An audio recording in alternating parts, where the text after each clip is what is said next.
घने जंगल में टुनटुनी नाम की चिड़िया रहा करती थी। आज टुनटुनी की शादी है। बारात जब चिड़िया वालों के दरवाजे पर पहुंची तो घर में कोहराम मचा था। किसी ने कहा कि टुनटुनी भाग गई है। काफी समय के बाद बारात वापस चली गई।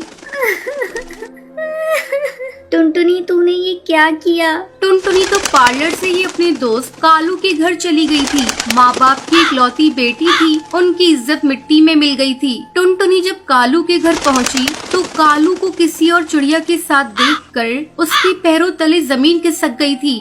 मैं तो कहीं की नहीं रही। अब कौन सा मुंह लेकर मैं घर जाऊं? मुझसे शादी का वादा किया और यहाँ दूसरी चिड़िया के साथ रंगरलियां मना रही हो। मैं सारे गहने जेवर लेकर इसके साथ शादी का ख्वाब देख रही थी। टुनटुनी निराश होकर घर की तरफ लौट आई। पूरे घोंसले में मातम पसरा हुआ था। घर के भीतर से रोने की आवाजें सुनाई पड़ी। तभी माँ की चीख सुनकर वो सहम गई। मैं बहुत अभागी हूँ। लगता है सदमे ने पापा की जान ले ली। मुझे यहाँ से तुरंत निकल जाना चाहिए। वो तुरंत सुंदरवन जंगल को छोड़कर दूसरे जंगल की तरफ उड़ गई। उसे खुद नहीं पता था कि शादी के मंडप से भागकर वो कहाँ जाएगी। अपने दुर्भाग्य पर उसकी आंखें बरस पड़ी। अचानक उसके कानों में एक जानी पहचानी सी आवाज टकराई। एक्सक्यूज मी, क्या मैं यहाँ बैठ सकती हूँ? अरे भूरी, तुम? टुनटुनी, तुम कहाँ जा रही हो? और इतनी सजी सवरी और बाकी घर वाले कहाँ हैं? बस बस भूरी, इतने सवालों का जवाब एक साथ कैसे दूं? अब पहले बैठ जाओ। ये बच्ची तुम्हारी है, बहुत प्यारी है, पर इतनी कमजोर क्यों है? हाँ, मेरी ही बच्ची है गुड़िया। इसी के इलाज के लिए दूसरे जंगल जा रही हूँ। इसके दिल में छेद है, इसका ऑपरेशन करवाना है। ओह, आई एम सॉरी, पर तेरे पति देव कहाँ हैं? दिखाई नहीं दे रहे। टुनटुनी, मेरे पति टुन्नू इस दुनिया में नहीं है। हमने उनके माता पिता की इच्छा के विरुद्ध कोर्ट मैरिज की थी। वो लोग ना हमें आशीर्वाद देने आए और ना ही हम कभी उनके पास गए। ओहो, ये तो बहुत दुख की बात है। वैसे तुम बताओ, कहाँ जा रही हो? टुनटुनी ने भूरी को सब कुछ बता दिया। अच्छा, तुम रो मत, मेरे साथ ही चलो। मेरे ससुर जी बहुत रईस कौआ है, उनके कई कारखाने हैं। कहीं न कहीं तुम्हें काम मिल ही जाएगा। ओह थैंक्स पूरी, मैंने MBA किया है इसी साल। मैं अपनी मर्जी से शादी करना चाहती थी, पर मम्मी पापा ने अपने आगे मेरी एक भी न सुनी। मजबूर होकर मुझे घर से भागना पड़ा, पर शायद मम्मी पापा सही थे। टुनटुनी की आंखों से आंसू गिरने लगे थे। टुनटुनी, रोना बंद करो। मैं भी पहली बार ही ससुराल जा रही हूँ। जब मेरे ससुर जी ने टुन्नू के मरने की खबर सुनी तो उनका सारा गुस्सा पानी हो गया। उन सभी ने तो मुझे और मेरी बच्ची को देखा भी नहीं है। उन लोगों ने ही पत्र लिखकर मुझे बुलाया है। बहुत देर तक बातें करते करते दोनों नदी किनारे पर ही सो गईं। तभी अचानक एक तेज तूफान आ गया। चारों तरफ अफरा तफरी मच गई थी। तेज हवा से एक डाल सीधा भूरी के ऊपर आकर गिरी। उसके माथे से खून की धाराएं बह रही थी।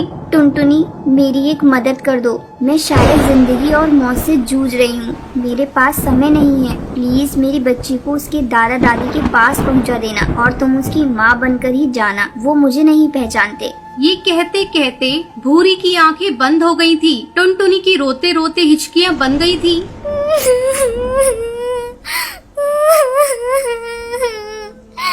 अब मैं क्या करूं? भूरी को छोड़कर कैसे जाऊं? उसने गुड़िया को सीने में जोर से भींच लिया और भूरी के बताए पते पर पहुंच गई। घर क्या, वो तो पूरी हवेली थी। टुन्नू के पिता कड़कनाथ सेठ ने उसे देखते ही कहा, आओ बेटी भूरी, हमें माफ कर दो। हमसे बहुत बड़ी गलती हो गई जो हमने इतने दिनों तक अपने बच्चों से दूरी बनाकर रखी। ऊपर वाले ने हमें उसकी सजा दे दी है। टुन्नू की माँ सुंदरी देवी ने उसे गले लगा लिया और कहा, लाओ बच्ची को मुझे दे दो। अरे कलावती, भूरी भाभी का सामान टुन्नू के कमरे में रख दो। भाभी को उनका कमरा दिखा दो।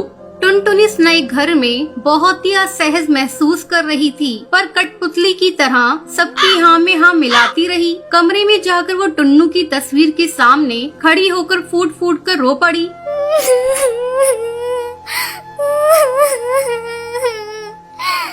आप मुझे माफ कर दीजिए। मैं आपको नहीं जानती, पर आपकी बच्ची के लिए और अपने ठिकाने के लिए मुझे आपकी विधवा का रूप धारण करना पड़ रहा है। भूरी की भी यही इच्छा थी। मैं विधवा बनकर इस घर में कब तक रह पाऊंगी? जब इस झूठ का पर्दाफाश होगा तो क्या मुंह दिखाऊंगी? ये सोचते ही उसका कलेजा मुंह को आ गया। तभी दरवाजे पर सुंदरी देवी को देखकर उसने उन्हें कमरे में आने के लिए कहा। हमने जब टीवी में समाचार सुना कि जंगल में तेज तूफान और बारिश ने कहर बरसाया है तो सारी उम्मीदें खत्म हो गई थी, पर तुम्हें देखकर नया जीवन मिल गया। चल खाना खाकर आराम कर लो, सुबह डॉक्टर के यहाँ भी जाना है गुड़िया को दिखाने। जी माँ जी। उसको वहाँ रहते हुए 1 साल होने को आया। अब समय आ गया है मैं इन लोगों को सच्चाई बता दूं। किसी इंसान को कब तक धोखे में रख सकती हूँ मैं? यही सोचकर वो सास के कमरे की तरफ बढ़ गई। तभी सास की आवाज उसके कानों में पड़ी। मैं इतनी बड़ी बात कैसे कह सकती हूँ? अगर वो नहीं मानी तो? एक बार कहकर तो देखो, उसकी मर्जी के बिना हम कुछ नहीं कर सकते। देव कबूतर ने खुद ही मुझसे उसके साथ शादी के लिए प्रस्ताव रखा है। वो टुन्नू का दोस्त है। टुनटुनी ने सुना तो उसकी आंखों से आंसू आ गई। वो तुरंत अंदर चली गई। बापूजी, माँ जी, मुझे आप दोनों से कुछ कहना है। बोलो बेटी। गुड़िया भी अब पूरी तरह से स्वस्थ हो गई है। अब आप लोगों को मैं धोखा नहीं देना चाहती। पर क्या? बोलो। टुनटुनी ने शुरू से लेकर अंत तक सारी बात बता दी। सब कुछ सुनने के बाद, बेटी, ये तुम्हारा बहुत बड़ा बलिदान है। तुमने हम लोगों को ऐसे समय में सहारा दिया जब हम बिल्कुल बेसहारा हो चुके थे। एक तरफ टुन्नू की मौत और दूसरी तरफ भूरी की मौत का समाचार सुनकर शायद हम दोनों टूट ही जाते, पर तुम्हारे उस झूठ ने हमें जीवन दान दिया है। ये सच है। इतने दिनों तक तुम हमारे घर में कुंवारी विधवा बहू बनकर रही। अब हम तुम्हारी शादी करके अपने हाथों से विदा करेंगे। टुनटुनी ने दोनों के पैर छूकर आशीर्वाद लिया। उसकी शादी देव कबूतर से हो गई। अब उसका जीवन खुशियों से भर गया था। एक बार की बात है, एक जंगल में टिंकू नाम का एक बहुत गरीब किसान चिड़ा रहता था। एक दिन टिंकू अनाज लेने के लिए बाजार गया तो उसको उसका एक पुराना दोस्त हरी तोता मिला। अरे टिंकू भाई, यहाँ देखो, यहाँ इस तरफ। अरे भाई हरी, कैसे हो? कहाँ हो? बहुत दिन बाद मिले। बेटे की शादी के लिए रिश्ता पक्का करने गया था। बहुत अच्छा रिश्ता मिला है। अच्छा, रीना तोती इतनी बड़ी हो गई, शादी लायक हो गई। हाँ, अब तो रीना 16 की हो गई है। शादी का समय आ ही गया है। इतना अच्छा रिश्ता मिला था तो शहर जाकर बात पक्की करके आया हूँ। भाई हरी, क्या बात कर रहे हो? रीना तो अभी नाबालिग है, तुम उसकी शादी इतनी जल्दी क्यों करवा रहे हो? कोई बात नहीं, 2 साल में बालिग हो जाएगी। अरे रिश्ता पक्का करके आया हूँ और 2 साल बाद रीना को उनके घर भेज दूंगा। इतना अच्छा मौका कोई नहीं छोड़ता। अरे भला तू बता, तेरी बेटी टुनटुनी चिड़िया कैसी है? वो भी तो बड़ी हो गई होगी। कितनी उम्र हो गई उसकी? टुनटुनी तो 18 बरस की हो गई है। अच्छा, चिड़िया बालिग हो गई है। तो शादी का क्या सोचा तूने? शादी ना बाबा, टुनटुनी पढ़ने में बहुत होशियार है। उसकी इच्छा है कि वो डॉक्टरी की पढ़ाई करे, इसलिए मैं उसकी शादी अभी नहीं कर रहा। मेरी माने तो तुझे ऐसा नहीं करना चाहिए। तू सर से लेकर पैर तक कर्जे में डूबा है। डॉक्टर की पढ़ाई का खर्चा कैसे उठाएगा? अरे टुनटुनी को इतना पढ़ाने लिखाने का कोई फायदा नहीं होगा। अगर कुछ बन भी गई तो तुझे क्या मिलेगा? ठेंगा। टिंकू को हरी की बात का बहुत बुरा लगता है, लेकिन वो उससे कुछ नहीं बोलता। दोनों दोस्त एक दूसरे का हालचाल पूछकर अपने अपने घर निकल जाते हैं। वहीं शाम को टुनटुनी दुकान जाने के लिए निकलती है तो रास्ते में उसको उसकी सहेली पिंकी दिखती है। अरे पिंकी, कैसी हो? बिल्कुल ठीक हूँ, तुम बताओ कैसी हो? मैं भी बहुत अच्छी हूँ। क्या बात है, आजकल सिलाई कढ़ाई छोड़ दी? बबली आंटी पूछ रही थी। दरअसल मैं मेडिकल की पढ़ाई कर रही हूँ। 1 महीने बाद मेरा एग्जाम है तो उसकी तैयारी में लगी हुई हूँ, इसलिए अभी सिलाई और कढ़ाई नहीं कर पाऊंगी। चलो मैं चलती हूँ, फिर टाइम हो रहा है। टुनटुनी दिन रात मन लगाकर पढ़ती है और एग्जाम की तैयारी करती है। कुछ दिनों बाद कुछ लोग टुनटुनी के घर आते हैं और बाहर से चिल्लाने लगते हैं। टिंकू, ओ टिंकू, बाहर निकल। ये मैं क्या सुन रहा हूँ? बेटी बड़ी हो गई और तू अभी तक उसकी शादी नहीं कर रहा? टिंकू बाहर आता है और बोलता है, शांत हो जाओ भाई, शांत हो जाओ। मेरी बेटी को मैं पढ़ाऊं या शादी करवाऊं, तुम सबको क्या आफत आन पड़ी? मेरा बेटा 10वीं पास है और अगले साल 20 का हो जाएगा। तू कहे तो टुनटुनी की शादी उससे करवा देते हैं। अरे भाई, तुम लोग मेरी बेटी की शादी के पीछे क्यों पड़े हो? मुझे उसको डॉक्टर बनाना है, वो अभी शादी नहीं करेगी। राम राम राम, क्या बात कर रहा है? लड़की को पढ़ा रहा है? ना तेरे पास पैसे, ना रहने को ठीक सा घर, और इतना बड़ा मेडिकल का खर्चा। तेरे को पता भी है तू क्या सपने देख रहा है? परिंदे को उतने ही पैर फैलाने चाहिए जितनी उसकी चादर हो। देखो भाइयों, मुझे सब चीजों का पता है। मैंने बैंक से लोन ले रखा है। मेरी बेटी जब डॉक्टर बन जाएगी तो सारा लोन चुका देगी। तुम सब देखना, वो एक बहुत बड़ा मुकाम हासिल करेगी और तुम सबकी बोलती बंद कर देगी। हा हा हा। दिन में सपने देख रहा है तो सपने। ये भी 1 महीने बाद तेरी बेटी का रिजल्ट आता है, और अगर वो पास नहीं हुई तो तेरी शक्ल देखने लायक होगी। तब तक तो मेरा बेटा भी नहीं बचेगा शादी के लिए। इतना बोलकर सभी वहाँ से चले जाते हैं। घर के अंदर से टुनटुनी सबकी बातें सुन रही होती है। टुनटुनी को बहुत दुख होता है, उसके पिता के साथ लोग इस तरह का बर्ताव कर रहे हैं। टुनटुनी दिन रात मेहनत करती है और एग्जाम के लिए खूब पढ़ती है। एग्जाम देने के बाद उस दिन टुनटुनी का रिजल्ट आने वाला होता है। टिंकू भागता हुआ अपने घर आता है और चिल्लाता है, टुनटुनी, अरे टुनटुनी, अरे बेटी टुनटुनी किधर हो? क्या हुआ पिताजी? तेरा नाम आ गया बेटी, देख लिस्ट में तेरा नाम आ गया। यही नहीं, तुझे 25 लाख की स्कॉलरशिप मिली है, पूरे 25 लाख की। अरे अरे, मैं तो फूला नहीं समा रहा। इस पूरे जंगल में इतने पैसे कभी किसी ने देखे नहीं होंगे जितने की तुझे स्कॉलरशिप मिली है। टुनटुनी बहुत खुश होती है और टिंकू भी टुनटुनी की कामयाबी देखकर बहुत खुश होता है। टुनटुनी पढ़ाई करने के लिए शहर चली जाती है। जंगल के पक्षी तब भी टुनटुनी के बारे में बातें बनाते हैं और टिंकू को कोसते रहते हैं। क्यों टिंकू, तूने तो अपनी लड़की बेच दी, शर्म नहीं आती? लड़की है, ऊपर से घर में नहीं रहती, पता नहीं शहर में क्या कर रही होगी। टिंकू सभी की बातें सुन लेता है क्योंकि उसे मालूम होता है जब टुनटुनी लौट कर आएगी तो सबकी बोलती बंद हो जाएगी।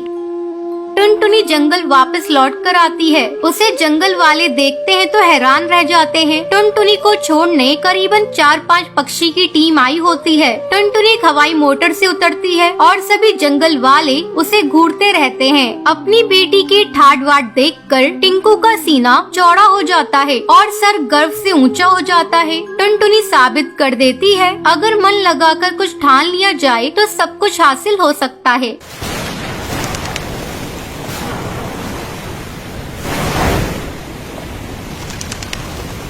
टुनटुनी अपने माँ बाप की इकलौती बेटी थी। उसके माँ बाप ने उसकी शादी बड़े ही धूमधाम से बंटी नाम के कबूतर से की थी। वो एक बहुत बड़ी कंपनी का मालिक था। टुनटुनी अपने ससुराल में बहुत खुश थी। अचानक एक दिन उसे खबर मिलती है कि बंटी की एक दुर्घटना में मौत हो चुकी है। बहू, किसका फोन है?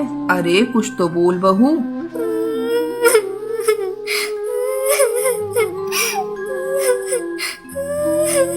माँ जी, सब खत्म हो गया, सब बर्बाद हो गया माँ जी। बंटी की तेज तूफान आने के कारण मौत हो गई माँ जी। बहू, तुझे गलत जानकारी मिली है, कोई तुझसे मजाक कर रहा होगा। ला दे फोन, मैं बात करती हूँ। बबली अपनी बहू टुनटुनी के हाथ से फोन ले लेती है।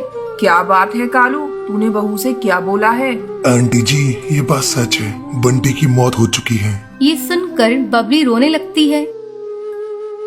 इसी तरह समय गुजरने लगता है। एक दिन बबली से मिलने उसकी बहन बेबो आती है। बहना, बंटी के बारे में सुनकर बहुत दुख हुआ। टुनटुनी बहू की अभी लंबी जिंदगी पड़ी हुई है। बंटी तो अब आ नहीं सकता। ऐसा कर तू बहू की दूसरी शादी कर दे। चाहती तो मैं भी यही हूँ बेबो, लेकिन मैं भी क्या करूँ, बहू तो तैयार ही नहीं हो रही है। जब जब मैं उससे दूसरी शादी की बात करती हूँ रोने लगती है। मैं क्या करूँ, मेरी समझ में कुछ भी नहीं आ रहा है। तू ही बहू को समझा।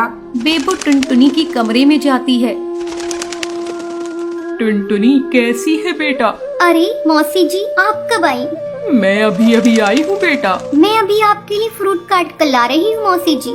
बेटा तू मेरे पास बैठ, मुझे तुझसे कुछ बातें करनी है। क्या बात है मौसी जी? देख टुनटुनी, तेरी अभी बहुत लंबी जिंदगी है, तो मेरी बात मान, दूसरी शादी कर ले। अब बंटी तो वापस आ नहीं सकता। मौसी जी, आप ऐसी बातें मत कहिए। मैं बंटी को कभी भुला नहीं सकती। मैं दूसरी शादी अब नहीं करूँगी। देख टुनटुनी, मैं तेरे भले के लिए कह रही हूँ। तू तो जानती है ये दुनिया कैसी है। मौसी जी, मैं दुनिया के बारे में नहीं जानती। अब मैं माँ जी के साथ ही अपने जीवन को बिताना चाहती हूँ। बंटी ही उनका एकमात्र सहारा था, वो तो चला गया। अब मैं माँ जी का सहारा बनूंगी। अगर आप लोग चाहती है कि मैं खुश रहूँ, तो आप लोग मेरा एडमिशन किसी कॉलेज में करा दीजिए। मैं आगे पढ़ना चाहती हूँ। ठीक है बहू, तू जैसा ठीक समझे। मैं तो तेरे भले की नहीं कह रही थी। मैं अभी बबली से कह देती हूँ, वो तेरा एडमिशन कल ही किसी कॉलेज में करा देगी। अब टुनटुनी कॉलेज जाने लगती है। एक दिन वो नोट्स लेने के लिए अपनी सहेली के घर जाती है। वहाँ उसकी मुलाकात उसकी सहेली के भाई से होती है। आप कौन है? आपको किससे काम है? मैं बुलबुल की सहेली टुनटुनी हूँ। मैं नोट्स लेने आई हूँ। बबली तो अभी घर पर नहीं है, मैं उसे बता दूंगा। वैसे आपका नाम क्या है? मेरा नाम टुनटुनी है। जब बुलबुल घर पर आती है तब उसका भाई रॉकी उससे कहता है, बुलबुल, तुम्हारी सहेली टुनटुनी तुमसे नोट्स लेने आई थी। हाँ भैया, मैंने ही उसे घर पर बुलाया था ताकि तुम उसे देख लो और वो तुम्हें देख ले। बेचारी विधवा है और मैं उसे अपनी भाभी बनाना चाहती हूँ। कहो तुम्हारी क्या राय है? ठीक है बुलबुल, मैं टुनटुनी से शादी करने के लिए तैयार हूँ। बुलबुल अपने भाई का रिश्ता लेकर टुनटुनी के घर जाती है। आंटी जी, मैं टुनटुनी को अपनी भाभी बनाना चाहती हूँ। मेरे माँ बाप तो बचपन में ही गुजर गए हैं, इसलिए मैं अपने भाई का रिश्ता लेकर आई हूँ। बेटा मैं भी यही चाहती हूँ, लेकिन टुनटुनी तो शादी के लिए तैयार ही नहीं है। बस आंटी जी, आप हाँ कह दीजिए, मैं टुनटुनी को मना लूंगी। बुलबुल टुनटुनी को शादी करने के लिए बहुत मनाती है। आखिरकार टुनटुनी शादी करने के लिए मान जाती है। और एक दिन धूमधाम से टुनटुनी और रॉकी की शादी हो जाती है। टुनटुनी अपने ससुराल जाकर खुशी खुशी रहने लगती है।